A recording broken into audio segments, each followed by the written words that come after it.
अगर भगवान तुमसे इंतजार करवा रहे हैं तो तैयार रहना, वो उनसे कहीं ज्यादा देने वाले हैं जितना तुमने मांगा है। जिस तरह लोग मुर्दे इंसान को कंधा देना पुण्य समझते हैं, काश इस तरह जिंदा इंसान को सहारा देना पुण्य समझने लगे तो जिंदगी आसान हो जाएगी। मत सोच इतना जिंदगी के बारे में, जिसने जिंदगी दी है उसने भी तो कुछ सोचा होगा। बेवजह ही नहीं होती लोगों से मुलाकात, किसी से सबक मिलता है तो किसी से। क्या श्री कृष्ण कहते हैं, किसी को दुख देकर मुझसे अपने सुख की इच्छा मत करना। अगर तुम किसी को एक पल का भी सुख देते हो तो अपने दुख की चिंता कभी मत करना। जब डर दौड़कर भी बोली दोनों सहन होने लगे तो समझ लेना जीना आ गया है। कौन क्या कर रहा है, कैसे कर रहा है, क्यों कर रहा है, इन सब से आप जितना दूर रहेंगे उतना ही खुश रहेंगे। हंसते रहो तो दुनिया साथ है, वरना आंसुओं को तो आंखों में भी जगह नहीं मिलती। जीवन में जो होता है वह किसी वजह से होता है, या तो वह आपको कुछ बनाकर जाता है या फिर कुछ सीखा कर, कटना पिसना और अंतिम समय तक निचोड़े जाना। गन्ने से बेहतर कौन जानता है कि मीठा होने का नुकसान कितना होता है। जब कोई दिल दुखाए तो सबसे बेहतर है कि हम चुप हो जाएं, क्योंकि जिन्हें हम जवाब नहीं देते उन्हें फिर वक्त जवाब देता है। अंधे पहरे गूंगे बनकर अपने लक्ष्य पर ध्यान देते रहो। यहां इतने खाली लोग हैं कि ना खुद कुछ करेंगे और ना करने वालों को कुछ करने देंगे, और उनका मनोबल भी तोड़ देंगे। लोग जरा सी बात पर आपको छोड़ देते हैं और भगवान जरा सी प्रार्थना से आपको थाम लेते हैं। कर्मों से डरिए, ईश्वर से नहीं। ईश्वर तुम माफ कर देता है मगर कर्म नहीं। यह अटल सत्य है कि जैसे बछड़ा स्व गायों में अपनी मां को ढूंढ लेता है, उसी प्रकार कर्म अपने कर्ता को आज नहीं तो कल ढूंढ ही लेता है। नियत साफ और मकसद सही हो तो यकीनन किसी ना किसी रूप में ईश्वर भी आपकी मदद करते हैं। जिंदगी में जितना शांत रहोगे अपने आप को उतना ही मजबूत पाओगे, क्योंकि लोहा ठंडा होने पर मजबूत होता है। गरीब रहोगे कोई ध्यान नहीं देता, मेहनत करोगे तो सब हंसेंगे, लेकिन जब कामयाब हो जाओगे तो सब जलेंगे। जिंदगी वो हिसाब है जिसे पीछे जाकर सही नहीं किया जा सकता। इसलिए आज मैं सुधार करें और पुरानी बातों को अनुभव की तरह इस्तेमाल करें। जिस जिंदगी में उत्साह, लक्ष्य और अनुशासन ना हो उसे जिंदगी जीना नहीं, जिंदगी काटना कहते हैं। कभी कभी आप बिना कुछ गलत किए भी बुरे बन जाते हैं, क्योंकि जैसा लोग चाहते थे आप वो ऐसा नहीं करते। जिस मनुष्य के हृदय में सच्ची मानवता हो उसकी सोच हमेशा यही होगी कि मुझे मिला हुआ दुहक किसी को ना मिले और मुझे मिला हुआ सुख सबको मिले। मैंने हंसकर भी देख लिया और रोकर भी देख लिया, किसी को पाकर किसी को खोकर भी देख लिया। ये जान लिया कि जिंदगी वही जी सकता है जिसने अकेले जीना सीख लिया। जिंदगी बहुत कुछ सिखाती है, थोड़ा रुलाती है, थोड़ा हंसाती है। खुद से ज्यादा किसी पे भरोसा मत करना, क्योंकि अंधेरे में दो परछाई भी साथ छोड़ देती है। अगर कोई आपको सच्चा प्यार करता है तो आपको समय जरूर देगा, आपकी हर स्थिति में साथ देगा, हमेशा आपके लिए समर्पित रहेगा, क्योंकि सच्चा प्यार एक दूसरे की खुशियां चाहेगा।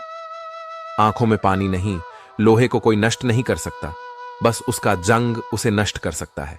इसी तरह आदमी को कोई और नहीं बल्कि उसकी सोच ही नष्ट कर सकती है। इसलिए सोच अच्छी रखो, फल अच्छा ही होगा। इतना कमजोर मत बनो कि कोई भी आपको तोड़ सके, बल्कि इतना मजबूत बनो कि आपको तोड़ने वाला खुद ही टूट जाए। आपको मजबूत बनाता है, डर आपको बहादुर बनाता है, अनुभव आपको सीखा देता है। जिस दिन हम समझ जाएंगे कि सामने वाला गलत नहीं, सिर्फ आपकी सोच हमसे अलग है, उस दिन जीवन में सब दुख दूर हो जाएंगे। क्यों रोते हो? मन का ना होने पर जो लिखा है वही होकर रहेगा। एक रास्ता बंद करने से पहले भगवान 10 रास्ते खोल देते हैं। गर्मी के मौसम में पत्ते सूखने के बाद भी पंछी घोंसला नहीं छोड़ते, क्योंकि वो जानते हैं फिर से बरसात आएगी और पेड़ पर नए पत्ते आएंगे।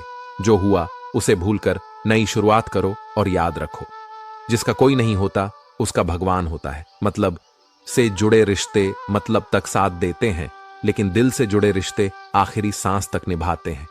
अच्छा काम करते रहो, चाहे कोई सम्मान करें या ना करें, क्योंकि सूर्योदय तब भी होता है जब करोड़ों लोग सोए रहते हैं। दुनिया में हर एक काम आसान है, केवल अंदर से आवाज आनी चाहिए। हमेशा मेहनत और उस परमात्मा पर विश्वास रखना इस सफलता का सूत्र है। जीवन में सबसे बड़ी गलती वो है जिस गलती से हम कुछ सीख नहीं पाते। जो व्यक्ति अपने मन को काबू में कर सकता है वह जिंदगी में कुछ भी कर सकता है। इंसान की अच्छाइयों पर सब खामोश रहते हैं, लेकिन चर्चा अगर बुराई पर हो तो गूंगे भी बोल पड़ते हैं। श्री कृष्ण कहते हैं, तुम्हारे बीते हुए कल को तो मैं ठीक नहीं कर सकता, क्योंकि तुम वर्तमान में अगर अच्छा कर्म करोगे तो मैं तुम्हारा आने वाला कल जरूर उजागर करूंगा। झूठी बातों पर लोग आपके वाहवाही करेंगे, वही लोग आपको तबाह करेंगे। बुरे से बुरा क्या ही होगा, हम तो हमेशा ही सोच लेते हैं, मगर अच्छे से अच्छा क्या होगा हम ये कभी नहीं सोचते। जो ईश्वर रात को पेड़ पर बैठे पक्षियों को कभी गिरने नहीं देता, तो सोचो वह तुम्हें अकेला और बेसहारा कैसे छोड़ सकता है। आज के जमाने में कोई अपना नहीं होता, सिर्फ लोग तब तक साथ देते हैं जब तक उनका स्वार्थ होता है। अगर कोई अकेला है तो इसका मतलब यह नहीं कि उसे कोई पसंद नहीं करता, बल्कि वह अकेला इसलिए है क्योंकि उसने दुनिया की औकात जान ली है। एक बार राजा और उसका मंत्री तलवार को साफ कर रहे होते हैं। तलवार को साफ करते समय अचानक राजा के पैर पर तलवार गिर जाती है और राजा के पैर की उंगलियां कट जाती हैं।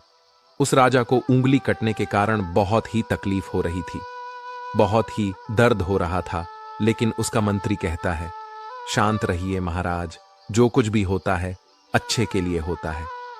राजा को यह बात सुनकर गुस्सा आ जाता है। वह मंत्री से कहता है कि मेरी अंगुनी टूट गई और तुम कह रहे हो अच्छे के लिए हो। वो मंत्री राजा को समझाने की कोशिश करता है, पर वो नहीं मानता और बिना सुने गुस्से के कारण मंत्री को काल कोठरी में बंद करने का आदेश दे देता है। पर मंत्री को इस बात का कोई दूहक नहीं था, क्योंकि उसका अभी भी यही कहना था कि जो होता है अच्छे के लिए होता है। वो अपनी खुशी से ही अपने आप को सैनिक के हवाले कर देता है। राजा इस बात को सुनकर चौंक जाता है, सोचता है कि मेरा मंत्री कितना मूर्ख था। उसे लग रहा था कि मैंने उसे अच्छाई के लिए कैद कर दिया। इस घटना की 3 महीने बीत जाते हैं। एक दिन राजा अपने सैनिकों को लेकर शिकार करने के लिए जंगल में जाता है। राजा को एक हिरण दिखता है। हिरण का पीछा करते करते राजा घने जंगलों में चला जाता है। वह हिरण को पकड़ नहीं पाता और जंगलों में खो जाता है। वह बाहर आने के लिए रास्ता ढूंढता है, लेकिन रास्ता उसे नहीं मिलता। तभी कुछ आदिवासी लोग उसे घेर लेते हैं। उन लोगों को पता नहीं था कि वह राजा है। वो लोग अपनी देवता को बलि चढ़ाने के लिए एक इंसान को ढूंढ रहे थे। आदिवासी लोग राजा को पकड़कर अपने इलाके में ले जाते हैं। राजा उनको बार बार समझाने की कोशिश करते हैं, लेकिन वो लोग कुछ भी नहीं समझ रहे थे। वो लोग खुशी से नाचते हैं और राजा को नहलाकर बलि चढ़ाने के लिए उनको कपड़ा पहनाते हैं।